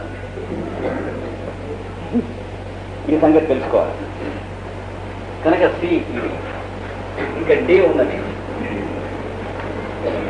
ఇది కూడా ఇటు చేరుతాడు. సిమ్టమ్స్ వర్స్ పేషెంట్ జ్వరం 105 అయింది, మనిషి పిలిస్తే పలకటం లేదు, గొంతు వినిపించడం లేదు, నోరు తెరవటం లేదు, నీడు పోతే మిగిలిన డి అంటే డెడ్ అనమాట. దారి తీసుకున్నాడు. జాగ్రత్తగా తెలియాలి. ఈ రోజు మనం ఎదుర్కొన్న విషయాలు పెద్ద విషయాలు కావు, కానీ బై వే ఆఫ్ రివిజన్ మనం చెప్పుకున్నాం. ఈ రోజున ఎట్టెడుతున్నామో మనం చూసుకోకుండా ట్రీట్మెంట్ చేయరాదు. ఇది తప్పకుండా గుర్తుంచుకోవాల్సిన ప్రిన్సిపల్. దీని నెక్స్ట్ స్టెప్ ఇంకొంచెం డీటెయిల్గా ఉన్నటువంటి ది 3 laws ఆఫ్ క్యూర్ అది తెలియాలి. అంటే ఇప్పుడు చెప్పుకున్నటువంటి తెలిసాక దాని తర్వాత తెలియవలసిన పాయింట్ అనమాట. మనం చేస్తున్న ట్రీట్మెంట్ కరెక్టా కాదా అని తెలుసుకునేందుకు 3 ఉన్నాయి లాస్. ఆ 3 అప్లై చేసుకుంటూ వెళ్ళాలి. సఫరింగ్స్ ఆర్ క్యూర్డ్, సింటమ్స్ కాదు sufferings. Sufferings are cured from above downwards. From above downwards అంటే మనిషి నిలబడి ఉంటే అబౌవ్ అంటే ఇక్కడ, డౌన్ అంటే పాదాలు. వీడికి ఉన్న పాదాలలో ఏ క్రమాన తగ్గుతున్నాయంటే పైనుంచి కిందికి తగ్గుతూ ఉంటాయి. అంటే జ్వరాలు, టైఫాయిడ్లు, కలరాల్లో కాదు, అందులో అంత టైం ఉండదు. దీర్ఘ వ్యాధుల్లో ఉదాహరణకి హెమిగ్రేనియా ఆర్ మైగ్రేన్ హెడేక్, పార్శ్వపు నొప్పి. ఓ పక్కన వాయిస్ చేస్తూ ఉంటుంది, ఒక కన్ను గుడ్డు అని గొడ్డలతో కొట్టి లేపేస్తున్నట్టు ఉంటుంది, గుండె పోటు వస్తూ ఉంటుంది, వాడి కడుపు నొప్పి వస్తూ ఉంటుంది, మోకాళ్ళు వాపు మరియు నొప్పి, చీలమండలు, పోట్లు, పాదాలు నీరు పట్టుట. ఓ పేషెంట్ ఇలా ఉన్నాడు. Naturally it is not a curable disease. అంటే చేతనైనంత వరకు ఉపశమనం చేయాలి. పైపెచ్చు ఇవి కాక అన్నిటికంటే పెద్ద గుణగణాల్లో ఒకటి ఏంటంటే patient is 63 years. That is a very big qualification for incurability. మీరు ఎన్ని చెప్పినా మరి అది ఎవడేం చేసేది ఏం కాదు. ఇలా ఉన్నప్పుడు మందు వేశాం. ఇది ఎక్కడ ఉంది? తలకాయ, గుండె. ఇట్లా మందు వేయంగానే వాడికి పార్శ్వపు నొప్పి ఒక 3 వారాలు రాలేదు ఫర్ ది ఫస్ట్ టైం. మిగతా వస్తూనే ఉన్నాయి, కానీ మీరు వేసిన మందు కరెక్ట్. మిగతా వాటికి మందు వేసేది తగ్గుతుంది. గుండెల్లో పోటు వస్తూనే ఉంది డాక్టర్ గారు అంటాడు. పాపం పార్శ్వపు నొప్పి ఈ 3 వారాల నుంచి రాలేదని అంటాడు. అంటే గుండెల్లో పోటు కోసమని వేరే ఓ మోతాదు పెట్టకండి. అది హోమియోపతిలో మీరు ఎన్నడూ చేయకూడని పని అది. అలా కాకుండా వాడు ఈ 3 వారాలు గుండెలో పోటు రాలేదండి, తలనొప్పి వస్తూనే ఉంది అంటే మనం ఇచ్చిన డ్రగ్స్ రైట్ కాదు రాంగ్, మళ్ళీ అది వస్తుంది ఇది వస్తుంది, అది తగ్గలేదు. గుండెలో పోటు కూడా తగ్గలేదని అర్థం, మళ్ళీ వస్తుంది, ఏం కంగారు పడక్కర్లేదు. That is a wrong drug which we have given. Patient కోసం ఇవ్వలేదు, ఏవో సిమ్టమ్స్ చూసి ఆ సిమ్టమ్స్ కోసం ఇచ్చాం. లేదా ఇంకోడు 3వ వాడికి కడుపులో తగ్గిపోనాది అంటాడు. వాడు తగ్గిపోనాదంటే సంతోషించకూడదు, వచ్చేస్తుంది మళ్ళీ. ఎందుకంటే ఆ భయం ఎక్కడే అట్లాగే ఉన్నాయి. కడుపు నొప్పి తగ్గించకంటే అర్థం మనం మందు కడుపులు సూటిగా వేసాం కానీ మనిషిని చూసి వేయలేదు. అంటే వాడు ఇవన్నీ చెబుతూ ఉంటే ఇది గుర్తుపెట్టుకుని బ్రయోని అటువంటి వేసామనుకోండి, దాని పని వచ్చేస్తుంది. గబగబా ఇల్లు తుడిచేసేది ఒక కోడలు, ఇంకోవాడు విస్తళ్ళు వేసేసేది, ఇంకోవాడు గ్యాసులతో మంచిళ్ళు పెట్టేసేది, ఇంకోవాడు కూర వడ్డించేది, ఇంకోవాడు అన్నం వడ్డించేది, పులుసు వడ్డించేది, మజ్జిగ వడ్డించేది, విస్తళ్ళు ఎత్తేసేది. వాడు జన్మకి ఈ 7 రథ కోడళ్ళ కథ. ఏ మందు దాని పైన చేసేస్తూ ఉంటుంది. మనిషికి మందు వేయకుండా జబ్బుకి వేస్తే ఇచ్చేస్తారు. ఇంకోడు మందు వేసిన తర్వాత నెక్స్ట్ వీక్ వచ్చేటికి అబ్బా 10 ఏళ్ళ నుంచి ఏ డాక్టర్ పోగొట్టలేదంటే మోకాళ్ళు వాకపోయిందండి, పైన అట్లాగే ఉన్నాయి అనగానే ఇలా అనుకోకండి, మళ్ళీ వచ్చేస్తాయి దింప, ఎవడు చూడకుండా దింపుకోవాలి.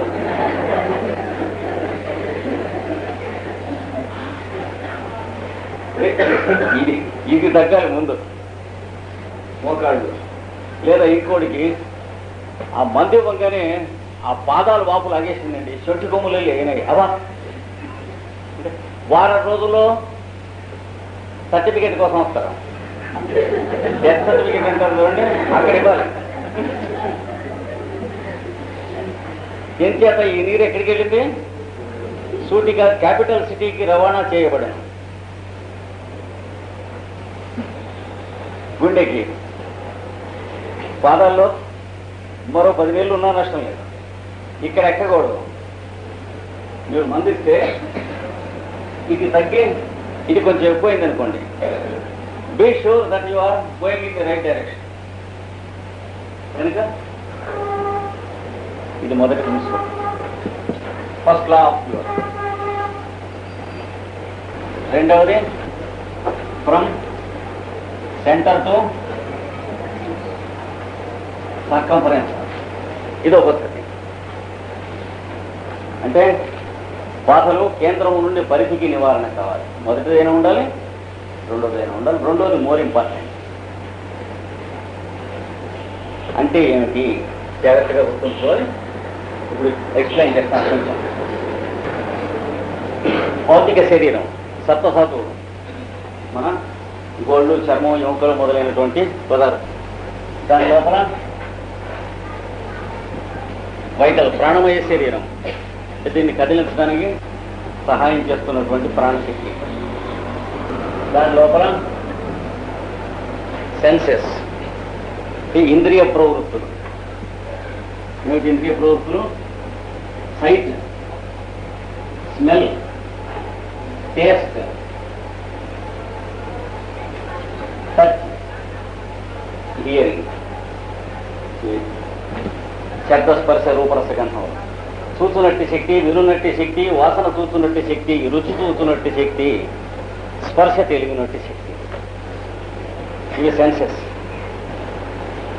వాటి లోపల మైండ్ అంటే మనస్సు అంటే ఇంద్రియముల రూపంలో పనిచేస్తున్నటువంటి ఒకానొక శక్తి mind. The mind is seeing through the eye is not seeing. The mind is hearing through the ear, the mind is smelling through the nose. దీని లోపల మెంటల్ బాడీ, దాని లోపల ఇంటెలిజెన్స్. మైండ్ వేరు, ఇంటెలిజెన్స్ వేరు. బయట వస్తువులను లోపలికి తెలియటం, లోపల నుంచి బయటికి అడ్రస్ పంపటం, ఈ రెండు మెసేజెస్ చేసేది మైండ్. విషయాలను అర్థం చేసుకుని మంచి చెడ్డలను చూసేటువంటిది ఇంటెలిజెన్స్. దీంతోనే మీకు డిస్క్రిమినేషన్ కూడా ఉంది. అంటే వివేకం అంటే knowing what is desirable and what is not, choosing what is desirable and rejecting what is not. మీకు ఏది మంచిది ఏది చెడ్డది తెలుసుకోగలగటం, మంచిని స్వీకరించి చెడును విడిచిపెట్టగలగటం, ఆ శక్తులన్నీ అందులోనే ఉన్నాయి. ఇంటెలిజెన్స్. ఇవన్నీ తెలిసినా సరే చేయలేకపోవటం ఉంటుంది. అలా కాకుండా చేయగలిగే శక్తి దీని లోపల ఉంది. ఆజ్ఞాశక్తి, దాన్ని ఏమంటాం? మీ ఆరోగ్యానికి విస్కీ మంచిది కాకుట అని డాక్టర్ చెబితే ఏం చేస్తాం అంటే ఇక్కడ ఇది స్టిమ్యులేట్ కాకపోతే, ఇది మాత్రం ఎంతవరకు పనిచేస్తున్నటువంటి వాడు ఇది స్టిమ్యులేట్ అయిందంటే డాక్టర్ ఆమెకు చెప్పంగానే పర్కెటపోతుంది. కనుక ఇంటెలిజెన్స్ సంబంధించింది కాదు వీళ్ళు. All together a different dimension. దీని లోపల అన్నిటికంటే మధ్యలో ఉన్నటువంటిది దాన్ని ఏమంటాం? లవ్ అనేటువంటిది. ఇది ఏ రూపంలో ఉంటుంది? మనలో నేను అనేటువంటి ప్రత్యేకంగా ఉంటుంది. It is the God omnipotent but not your self at all. అందరిలోనూ ఉన్నటువంటి నేను తప్ప మీరు కాదు, నేను కాదు. కనుక from centre to circumference cure అవ్వాలి. వ్యాధులు ఎక్కడుంటే లవ్ అన్నిటికంటే మ్యాక్సిమం లవ్ దేని ఎంత ఉంటుంది? తన ఎందు తనకు ఉంటుంది. దోషం ఏం కాదు, అర్థం చేసుకోండి. అందుకనే ప్రాణభీతి అనేటువంటిది అన్ని భీతుల కన్నా చాలా ఎక్కువ. ఆత్మహత్య చేసుకునే వాళ్ళలో కూడా గిలగిల్లాడిపోతుంది. మెకానికల్ గా they throw themselves there it the danger but they never wish to do this. అది లవ్ అంటే. ఇప్పుడు ఇక్కడ ఉందనుకోండి జబ్బు, ఇక్కడ ఉన్నప్పుడు లక్షణాలు ఏముంటాయి? జీవితేచ్ఛ లేకపోవడం, విరక్తిగా ఉంటాం. ఏమిటో ఈ బతికి ఏం లాభం, ఏమిటో ఇంతవరకు ఏమిటో సాధించాం, ఏమిటో అరణ్యంలాగా ఉంది కొంపంతా, ఏదో ఉద్యోగం చేస్తున్నాం వస్తున్నాం, ఏమిటి దీనివల్ల జీవితముపై విరక్తి. అది వ్యాధి లక్షణం కానీ వేదాంతం కాదు. జాగ్రత్త. వేదాంతంలో వచ్చేది సర్వ సమత్వం వస్తుంది కానివ్వండి, సర్వ సౌహార్దం సర్వ జీవరాశుల్లోనూ ఉన్నటువంటిది ఈ నేనే అనేటువంటిది తెలుస్తుంది. ఉన్న ప్రేమ మనవాళ్ళ మీద కాకుండా అందరి మీద వ్యాప్తం అందుతుంది తప్ప ఉన్నవాళ్ళలో కూడా హరించుకుని ఎగిరిపోయి ఒడియ ముక్కలాగో ఒరుగల్లే మనిషి అవ్వడం కాదు వేదాంతం అంటే. ఇక్కడ ఉన్నది కూడా ఎగిరిపోవటం కాదు, లిమిటేషన్ అవుతాం ఉన్న లౌకి. మనకి పెద్దలు చెప్పినటువంటి ఏం చెప్పినా అది చెప్పారు కానీ ఇది చెప్పాలి. కనుక ఇక్కడ అదొకటి. కానీ లేకపోతే ఆత్మహత్యా ప్రయత్నం ఉన్నట్టు సూయిసైడల్ మేనియా అది కానీ, లేదా మిస్ యాంథ్రోపీ అనగా మిత్రద్వేషము, బంధుద్వేషము, పరివార ద్వేషము, లవ్ ఆఫ్ సాలిట్యూడ్. ఎవడన్నా వస్తున్నాడు మన చూడటానికంటే వీళ్ళే పోమనం. ఇప్పుడు నాన్సెన్స్, ఇప్పుడు కాదు. బంధువులు వచ్చేస్తారు అంటే ఈ బంధువులంతా నేను ఎదురు దొంగ ఉండాలి. మనం కూడా కొందరికి బంధువులు కదా. అంటే మనం ఎంత దొంగ ఉండవరికి ఉండాలి, ఎంత చుట్టాలంతా దొంగ ఉండవాలండి అన్నాడు. ఏది ఇక్కడ ట్రబుల్ ఉంటే వచ్చేది. మందిస్తే ముందు ఏం తగ్గాలి? వాడికున్నా మిగిలినవన్నీ కాదు, నిద్ర పట్టలేదు, ఇవన్నీ ఉన్నాయి. ముందు ఇవి తగ్గుతాయి. ఇవి తగ్గి వ్యక్తులైందు హ్యూమన్ రిలేషన్షిప్స్ ఎస్టాబ్లిష్ అవుతాయి. అక్కడ ఒక వారం రోజులు ఇట్లా అవుతుంది. అయిన తర్వాత ఇంట్లో ఎవడిష్టం వచ్చిన టైంలో వాడు వస్తున్నాడు, ఎవడిష్టం వచ్చిన టైంలో వాడు ఎడుతున్నాడు, ఎవడు తిన్నప్పుడు వాడు తింటున్నాడు, ఎవడు తిని పారేసినప్పుడు వాడు పారేస్తున్నాడు. ఇంట్లో ఉన్నటువంటి ఆడపిల్లలు విత్తళ్ళు ఎత్తడం లేదు, ఎంగిళ్ళు ఎత్తడం లేదు, ఎండిపోతున్నాయి, సాయంత్రం అట్లాగే ఉన్నాయి. ఏది వీడి ఇక్కడి నుంచి మేల్కొని ఇక్కడికి వచ్చి చూసేటప్పుడు చూసి అల్టిమేటం ఇస్తాడు. ఆల్ రైట్ 24 hours టైం ఇస్తున్నాను, ఇవన్నీ సరైన పద్ధతిలో ఉంటాయా, లేకపోతే నేను వేరే ఇల్లు చూసుకుని ఉండమంటారా? 24 hours మారిపోతాయి. అంటే ఏం పని చేసింది? వీళ్ళు పని చేసింది. లేదా ఇంకా కొంత వినలేదనుకోండి, ఆల్ రైట్ మీరు వేరే ఇల్లు చూసుకుని ఉండండి. కొడుకు కోడలైనంత సరే, కూతురు వాళ్ళైనంత సరే, బ్రదర్స్ అయినంత సరే, ఇవి పద్ధతులు. ఈ పద్ధతుల్లో ఉందామా ఉందాం, లేదా వేరే ఉందామా, మీ ఇష్టం. Let us have our own way of living. Fight అక్కర్లేదు, అపోజిషన్ అక్కర్లేదు, డిస్కషన్ అక్కర్లేదు. చూసారా, హెల్త్ అయితే ఎస్టాబ్లిష్ అవుతుండగా ఏ చేంజ్ వస్తుందో మీరు గమనించుకోండి. క్రానిక్ డిసీజెస్లో ఈ చేంజ్ కోసం ట్రీట్మెంట్ కానీ ఇక్కడ బాధగా ఉందంటే అక్కడ బ్యాక్ వర్క్ చేసి, ఇక్కడ నొప్పిగా ఉందంటే కన్నం పెట్టి అక్కడి నుంచి ఏదో తీసేసి, ఇది కాదు. ఇంటిగ్రేషన్ ఆఫ్ మ్యాన్, దానికోసం. దాని తర్వాత నెక్స్ట్ ఇంటెలిజెన్స్. అంతకుముందు ఏం జరిగింది? ఇంటెలిజెన్స్లో ఊరికి క్యాబిన్ అంతా డిస్టర్బ్ అయిపోయింది. అంటే మెమరీ దాన్ని విన్నట్టు హైదరాబాద్లో ఎక్కడో ఉన్నాడు, వెంకటరావు కనిపిస్తే సుబ్రహ్మణ్యం గుర్తొస్తాడు. మీరు హైదరాబాద్ కాదు, క్రానిక్ డిసీజెస్లో ఈ చేంజ్ కోసం ట్రీట్మెంట్ కానీ ఇక్కడ బాధగా ఉందంటే అక్కడ బ్యాక్ వర్క్ చేసి, ఇక్కడ నొప్పిగా ఉందంటే కన్నం పెట్టి అక్కడి నుంచి ఏదో తీసేసి, ఇది కాదు. ఇంటిగ్రేషన్ ఆఫ్ మ్యాన్, దానికోసం.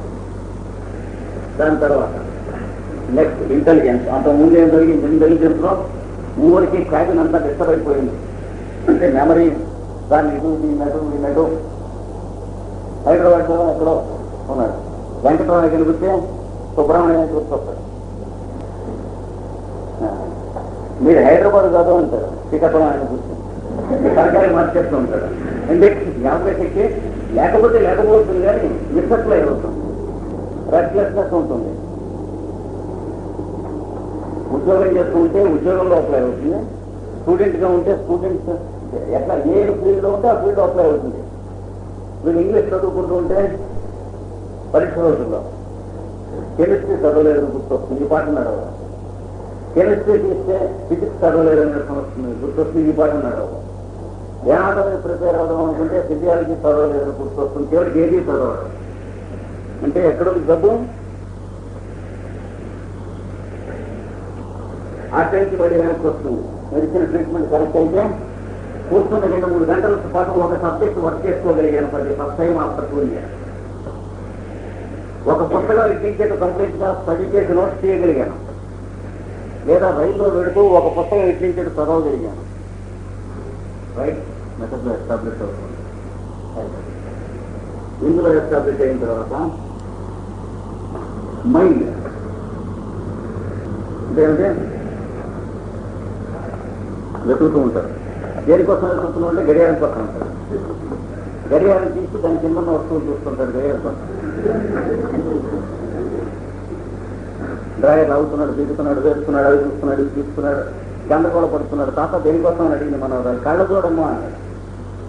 ఆఫీస్కి వెళ్ళబోతున్నాడు, టైం అయింది. కళ్ళజోడు అంటే తాత కళ్ళజోడు పెట్టుకునే ఉన్నాయి కదా అంటే, మరి లేకపోతే పెట్టుకోకపోతే ఎలా కనిపిస్తుందమ్మా అంటాడు. లిక్కప్ కావు అంటే బీపీ రైజ్ అయింది తాతగారికి.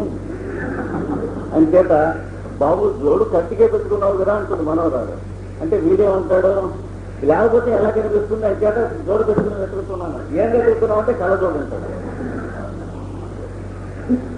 అది తగ్గుతుంది. మెంటల్ కండిషన్ లో అది క్యూర్ అవుతుంది. అది అయిన తర్వాత నెక్స్ట్ సెన్సస్ దగ్గర రావాలి. సెన్సస్ దగ్గర ఏమొస్తుంది? చూస్తుంటే ఆ లైట్ చుట్టూ ఆరెంజ్ రంగులో ఉన్నట్టుగా బోధరగా కనిపిస్తుంది, లేదా తెల్లని లైట్లు కనిపిస్తుంటే టెక్నికల్ కనిపిస్తాయి సినిమాలో లైట్లు. అది అంటే ఇంద్రియ భ్రాంతి అంటారు, శుద్ధి రంగుల భ్రాంతి అన్నట్లుగా చెవులకి జాంకారం అనిపిస్తుంది. లోపల ఎవరెవరు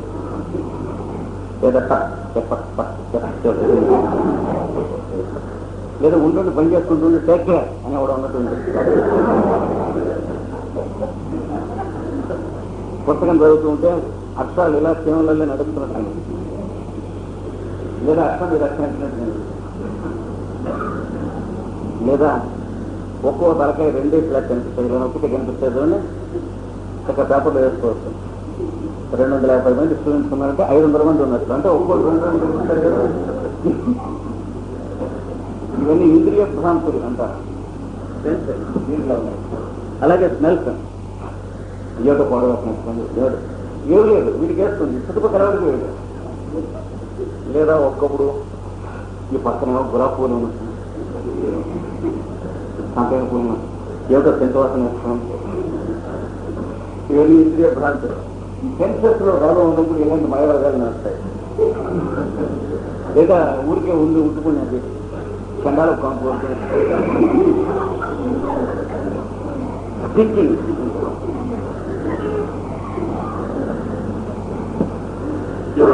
అయిపోతుంది. నెక్స్ట్ వైటల్ అంటే ప్రాణమయ కోశంలో ఉన్నది. ఎట్లా ఉన్నది? ఇలా ఉంది. చేయి దాపనండి, పట్టుకో కదలకుండా. కదలకుండా పట్టుకోండి, మరీ తెచ్చిపోతావు. లేదా ఈ నరం ఇటు లాగుతూ ఉంది, ఇటు పక్క నుంచి ఇటు తిమ్మిరి పెడుతుంది, లాగుతుంది. నడుస్తున్నప్పుడు లాగుతుంది. ఏదో మాట్లాడుతూ కాసేపు ఇలా దిగి ఇవన్నీ బయట. నెక్స్ట్ ఇప్పుడు మనం ఏలోపతిలోకి దిగాం. Plane landed.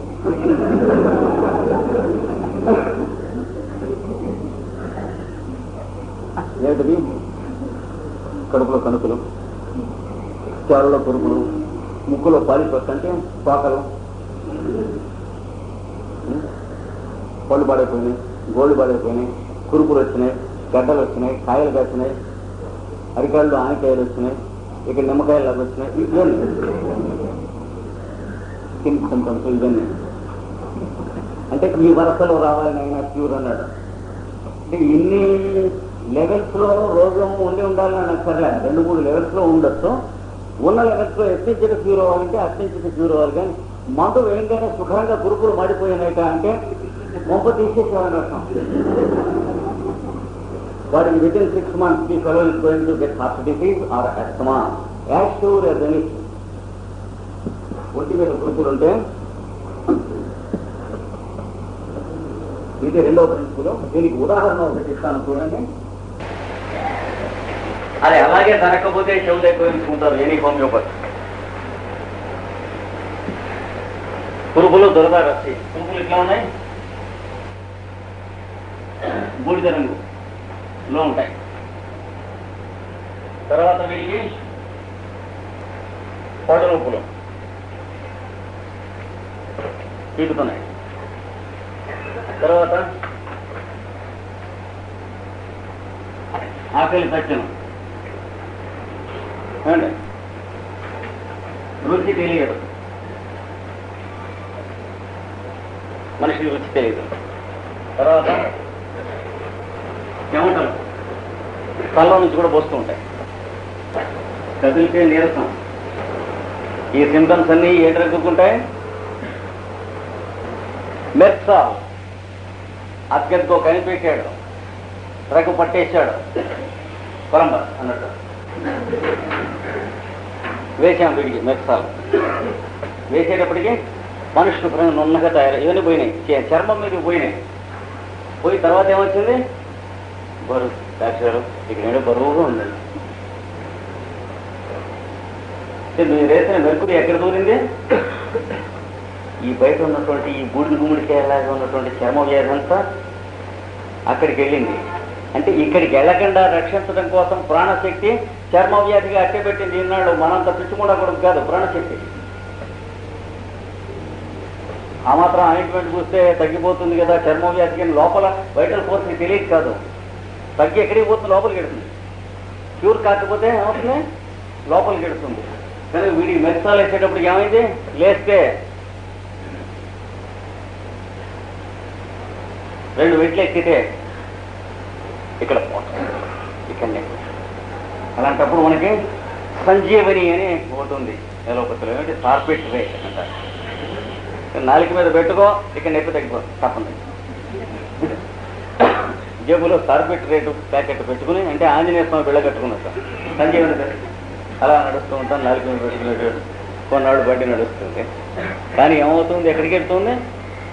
అలాగే ఇంకోటికి ఇలాగే మెత్తాలు వేస్తే ఏమైంది? రాత్రి అర్ధరాత్రి మెళుకు వస్తుంది. తెల్లవారుసాం మెళుకు వచ్చి లోపల పిల్లులు కూస్తున్నాయి. మామూలు మా పోటీ సామాన్య కుటుంబాలు అయితే ఆస్తమా అంటారు. కొంచెం గౌరవం పెద్దవాళ్ళ కుటుంబాలు అయితే ఇస్నోఫిలియా అంటారు. ఆస్తమా అంటే ఒకటి చెప్పేస్తారు. విఐపీస్కి అయితే ఇస్నోఫిలియా అంటాం. మనపోటి కుటుంబాలు అయితే ఆస్తమా అంటాం. శబ్దాలు ఏం చేస్తున్నాయి? పిల్లులు లోపల చేరు, పిల్లి కూతలు అంటారు. లోపల పిల్లులు చేరి మాట్లాడుకుంటూ ఉంటాయి. ఇక్కడ ఏం జరిగింది? ఫ్రమ్ సర్కంఫరెన్స్ టు సెంటర్ అయితే మరి వీడికి ఏం వేసి ఉండవలసింది అని మీరు అడగచ్చు కదా. మీరేం చూసి వేశారు? ఇవి సిమ్టమ్స్ ఏనా? ఇందులో ఒక్కటి సిమ్టమ్స్ కాదు. వీటిని ఏమంటారు? సఫరింగ్స్ అంటారు. జాగ్రత్తగా సిమ్టమ్స్ అంటే ఏమిటో, సిమ్టమ్స్ కానివంటే ఏమిటో మనం తెలుసుకోవాలి. కడుపు నొప్పి సిమ్టమ్ కాదు, సఫరింగ్. సిమ్టమ్స్ అంటే ఏమిటి? మనస్సుకి, ప్రవర్తనకి, మనిషి యొక్క తరహాకి, అహోరాత్రముల కాల విభాగానికి సంబంధించిన సిమ్టమ్స్ కానివ్వండి. ఇవి సిమ్టమ్స్ కావు. మనం ఏం చూసి వేశాం? సఫరింగ్స్ను చూసి సిమ్టమ్ అనుకుని వేశాం. మెర్క్సాల్ మెటీరియా మెడికాలో సిమ్టమ్స్తో పాటు దాన్ని గుర్తించడానికి ఇవి కూడా పక్కన రాశాడు, కొంప తీసేశాడు. మనం వెరిఫికేషన్ కోసం రాశాడు వాడు. మెర్క్సాల్ మెంటల్ సిమ్టమ్స్ అని ఉంటాయి చదవండి. అది ఉన్నవాడికి ఉంటే మెర్క్సాల్. చూసారా పొరపాటు ఏదో ఎక్కడ ఉంటుందో? ప్రతి డ్రగ్ చదువుతున్నప్పుడు ఆ డ్రగ్కి మెంటల్ సిమ్టమ్స్ అని వేరే ఇస్తాడు. వీడికి ఇలాగా ప్రపంచం మీద ఏమిటో నిర్లక్ష్యంగా ఉంటుంది, నిస్సారంగా ఉంటుంది, బంధువులంటే నచ్చదు, ఇందా చెప్పాను చూడండి. అలాంటి మెంటల్ ఇస్తాడు. ఇచ్చి అవి ఉన్నటువంటి వాడికి చర్మం ఉంటే ఇలా ఉంటుంది, వ్యాధి ఉంటే, ఆస్తమా ఉంటే ఇలా ఉంటుంది, తర్వాత కడుపులో బాధ ఉంటే ఇలా ఉంటుంది, నాలుకైతే రుచి ఇలా ఉంటుంది అని రాస్తాడు. వాడికి ఇలా ఉంటుందని రాస్తాడు. కానీ ఇలా ఉంటే ఈ మంది ఏమనలేదు. జాగ్రత్తగా గంటను చదువుకోవాలి, హ్యానిమన్ని చదువుకోవాలి, కాన్స్టంటైన్ హెర్రింగ్ అనేటువంటి మహానుభావుని చదువుకోవాలి జాగ్రత్తగా. అంటే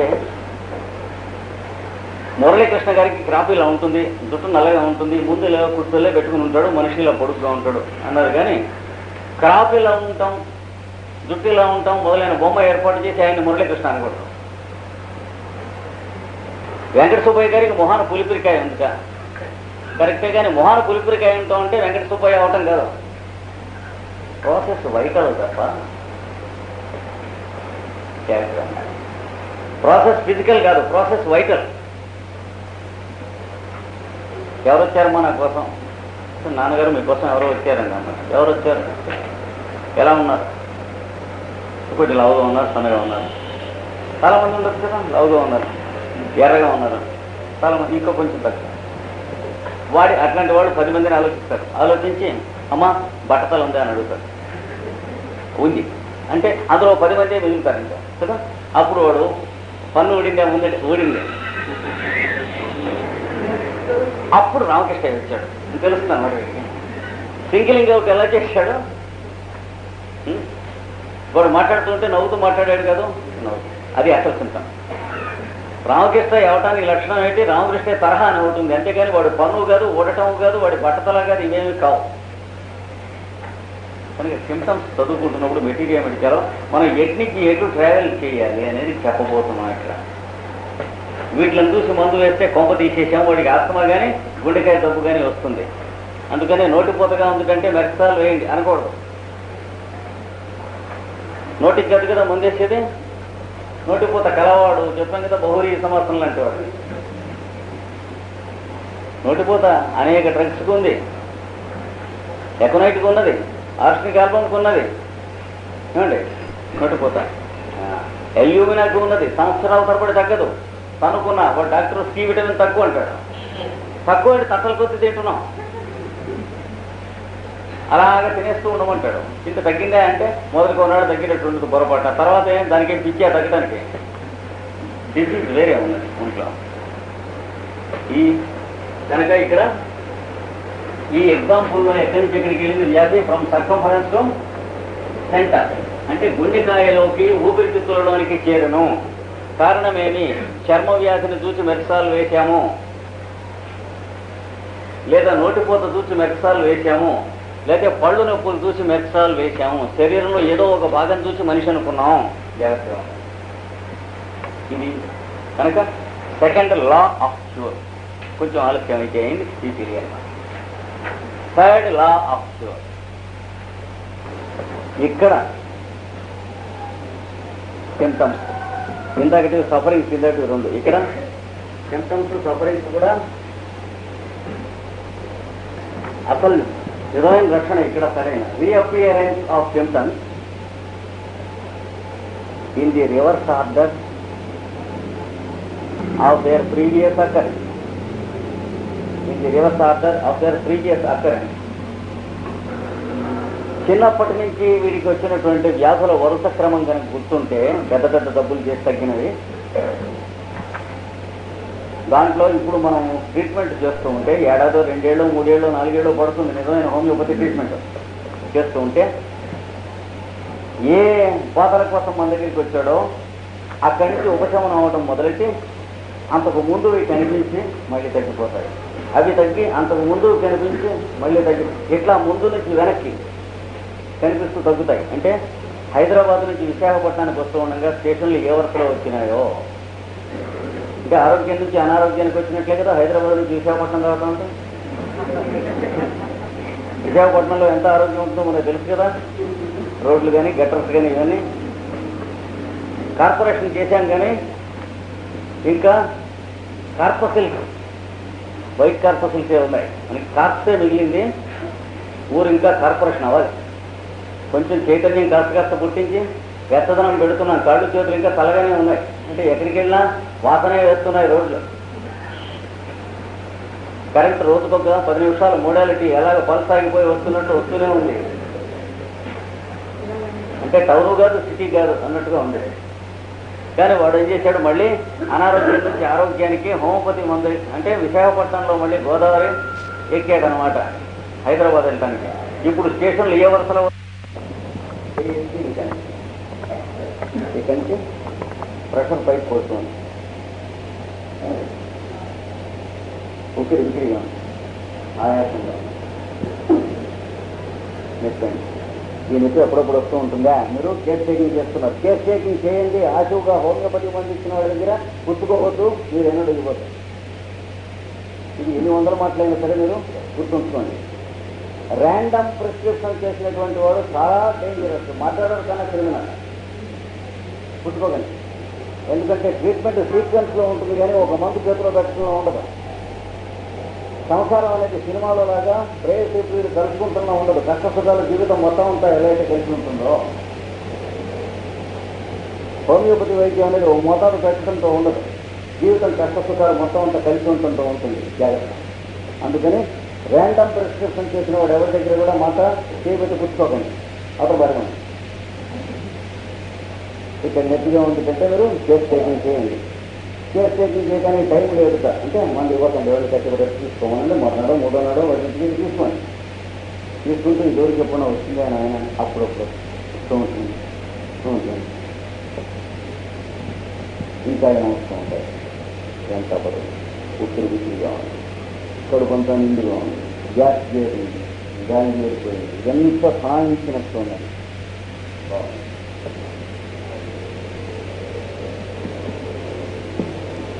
వ్యాక్యూలెన్స్ అంటే ఉల్బణం, కొత్త ఉద్యోగి దేనికి తల్లి సమయంలో 3 అవసరం వ్యాక్యూలెన్స్ ప్రయోగం. 3 మందులు, ఒకటి తేనె, రెండోది కార్బోహైడ్రేట్స్, మూడోది లైకోపోడియము. ఈ మూడింట్లో ఏదో ఒకటి కావలసినటువంటి అవస్థ పడుతున్నట్టుగా ఉన్నాడు వీడు. చూస్తే ఏమయ్యా తేనుకులు ఎడతాయా అంటే ఎడతాయి, కొంచెం హాయిగా ఏంటంటే ఎలా వస్తూ ఉంటే తేనుకులు కానీ అలాగా ఉన్నాయి. చలిగా ఉన్నదా అంటే చలిగా ఉన్నది, ఒళ్ళంతా వేడిగా ఉన్నదా పగపగలాడుతూ వేడిగా ఉన్నది. అంటే లోపల కాసేపు వేడిగా ఉంటుంది, కాసేపు చల్లగా ఉంటుంది.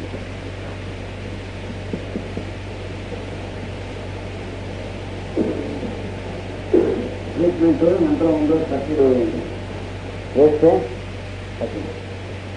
సాయంత్రం అయ్యేటప్పుడు అమ్మ ఇందాక ఒక్క ప్రాణానికి కూడా చూడలేదు, 4 బయటికి వెళ్ళిపోయి ఒకటి ఆడుతోంది. ఇప్పుడు 5 ప్రాణాలు లోపల చూడొచ్చింది. మళ్ళీ వారం రోజులు 10 రోజులు మందు మొదటి ముట్టుకోకండి, జాగ్రత్త. వాడికి ఇందాక ఆల్ఫా చెప్పాను చూడండి, శుభ్రంగా పెట్టించండి వాడికి కావాల్సిన మోతాదు. అయితే మళ్ళా వాడికి కొంచెం కొన్నేళ్ళు అయిన తర్వాత ఏం చెప్తాడంటే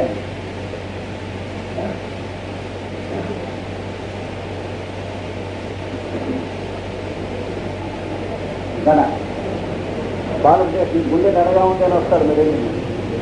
ఆయాసంగా ఉంటే కొంచెం 20 గంటలు లేదు కానీ తడ కొడుతూ ఉంది. మీ దగ్గరికి వచ్చేటప్పుడు ఏం చెప్పాడు, గుండె నొప్పి, గుండె తడ అని చెప్పాడు. అప్పుడు మీరు అడగండి రోజు తడ ఉందా అంటే ఇంతకు ముందు అదే ఉండేదండి, ఆ తగ్గాక గుండె నొప్పి వచ్చింది. వచ్చి ట్రావెల్ చేస్తున్నాను కోసం కరెక్ట్గా ఆ స్పీడ్లో ట్రావెల్ చేస్తున్నాను. ఇప్పుడు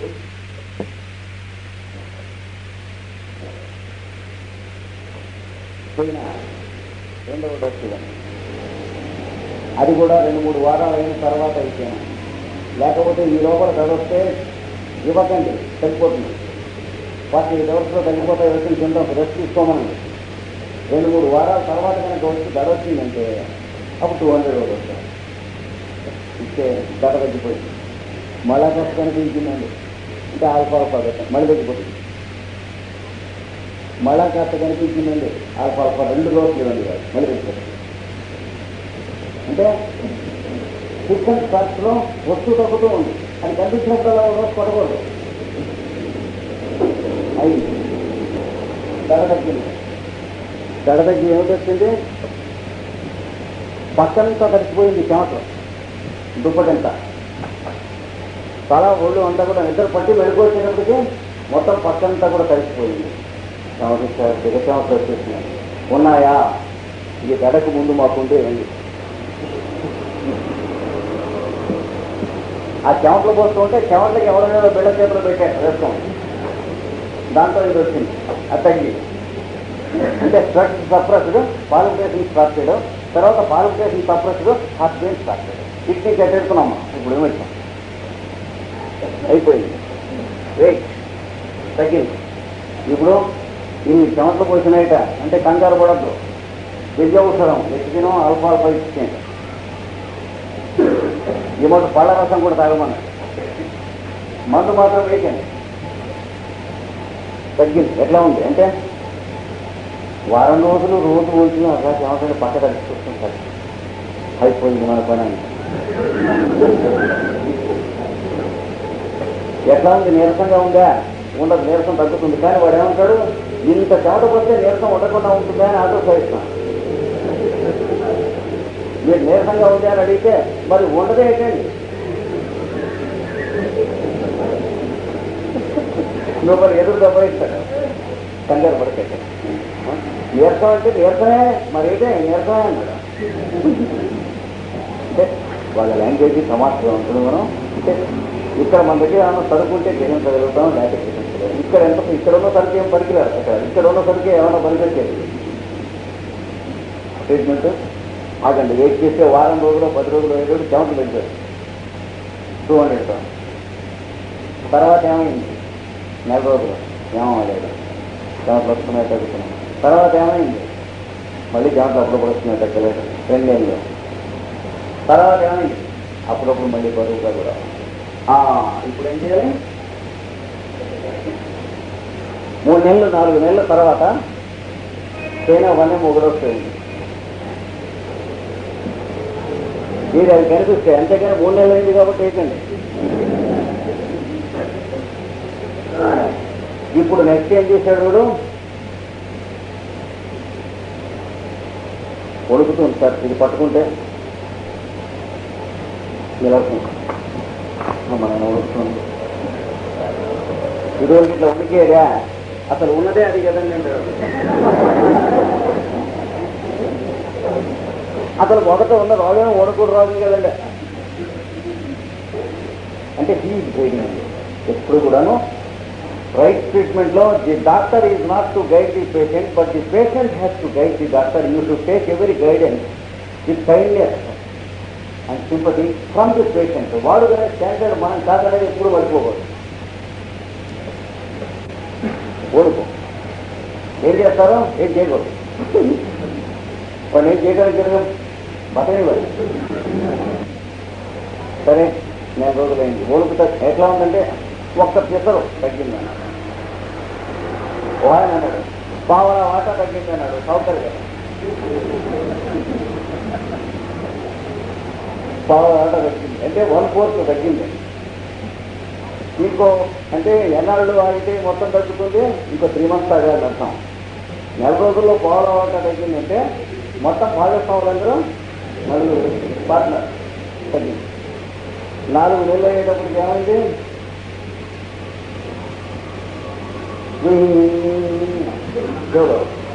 శబ్దం వినిపిస్తుంది. ఇటువంటి వినిపించేవా? మొట్టమొదటి కొయినా ఇంజక్షన్లు తెగ చేశారు నాకు. అది కొట్టప్పుడు వినిపించేవండి. ఏం చెప్పండి క్యాన్సర్ అంటే కొయినా ఇంజక్షన్స్ వాయించేశారండి. అది వహించేటప్పుడు ఎవరిపోయింది? ఇది అహంకారం అన్నాడు. ఓంకారం లాగా యోగా చేస్తాం. లేదు ఏం చేయాలి? ఏం చేయకూడదు. కొన్నాళ్ళు అయ్యేటోడికి 2 నెలలు 3 నెలలు అయ్యేటోడికి ధ్యానకారాలు అటెండ్ తగ్గుతా యోగాభ్యాసం వెనక్కి వెళ్ళిపోతుంది. అప్పుడు తర్వాత సడన్ గా ఏం జరిగింది?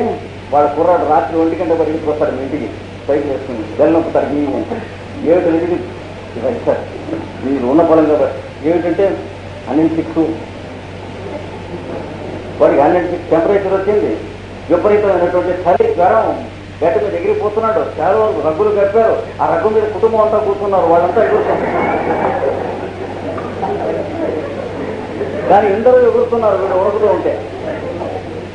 అంత చలి.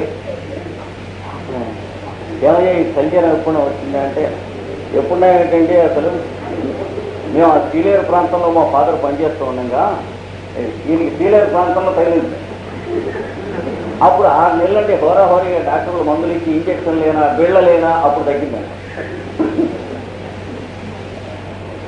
వెళ్ళి చూస్తే బ్రహ్మాండంగా ఉంటుంది. విశ్వరూప సంరక్షణ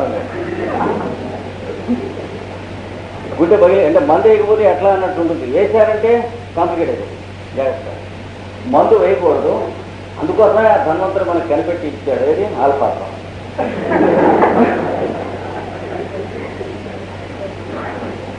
హెల్ప్ చేసి 10 నిమిషాలకు మోతాదు చొప్పున వేడి నీళ్ళతో వేయండి నేను చెప్పాను. మలేరియా ఎంతసేపు ఉంటుంది? ఆవుపాడు ఎన్నాళ్ళు, ఐశ్వర్యం ఎన్నాళ్ళు అన్నాడే. మలేరియా ఎన్నాళ్ళు? కొన్ని గంటలుగా దాన్ని వైద్య చేసి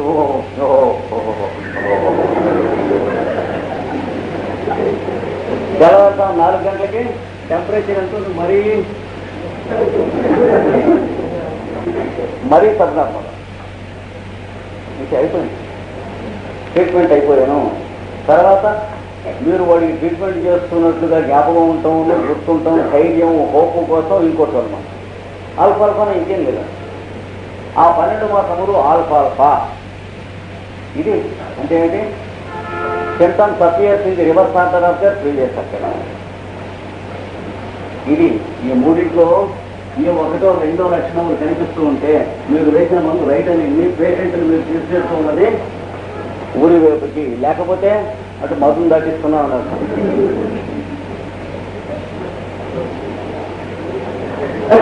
ఎటు తీసుకెళ్తున్నాం అనేటువంటి తెలియక కోసం ఇచ్చారు. ఇట్లా కాకుండా నీరసంగా ఉందండి, యూరినేషన్ చిన్నగా కావటం లేదు అంటే ఒక ఆయనకి ఒక వైద్యం తీశాడు. ఆయన శ్రీకాకుళంలో చూశాను.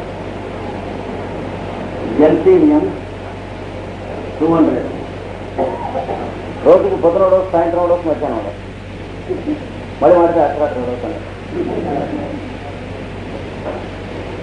3 మాసములు జెల్సీనియం వేస్తే ఆయనకి ఇదంతా విపరీతమైనటువంటి నొప్పి. అది వరకు ఎప్పుడు వచ్చిందా ఇవన్నీ పడిపోయినట్టుగా అయిపోయినాయి. అది వరకు ఎప్పుడు ఉందా జరగదు. పొద్దున మంచం నుంచి లేవలే, అది వరకు ఎప్పుడు ఉందా లేదు. అంటే ప్రీవియస్ ఆర్డర్ ఏం లేదు, జాగ్రత్తగా చూసుకోవాలి. ఇది 3 laws ఆఫ్ ప్రివియస్. ఇది అయిన తర్వాత